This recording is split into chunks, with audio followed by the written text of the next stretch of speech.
তো নমস্কার, welcome back to my channel. তো দেখতেই পাচ্ছ প্রতিদিনের মতো আজও একটা নতুন স্বাদের রেসিপি নিয়ে চলে এসেছি। আজকে রেসিপি হবে মাছের মুড়ো দিয়ে বাঁধাকপির ঝালতা। প্রথমেই দেখো আমি মাছের মুড়োটাতে লবণ হলুদ মাখিয়ে নিচ্ছি, আর এদিকে বাঁধাকপিটাতেও একটু লবণ হলুদ মাখিয়ে নিচ্ছি, যাতে করে এখনকার বাঁধাকপি তো খুব সেদ্ধ হয় না, তাই আমি লবণ হলুদ মাখিয়ে রেখেছিলাম যাতে করে একটু হেজে যায়।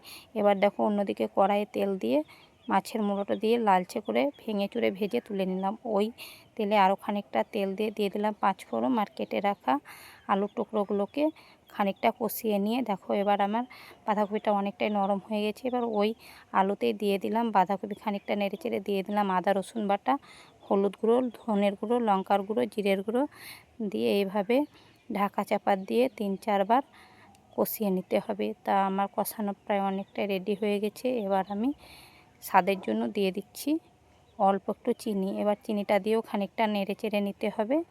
এবার নেড়েচেড়ে নেওয়ার পর দিয়ে দিলাম ভেজে রাখা মাছের মাথার মুড়োটা, দিয়ে আরও খানিকটা নেড়েচেড়ে নামিয়ে নিতে হবে। তা আমার রেসিপিটা কেমন লাগলো, যদি ভালো লাগে আমার চ্যানেলকে অবশ্যই সাবস্ক্রাইব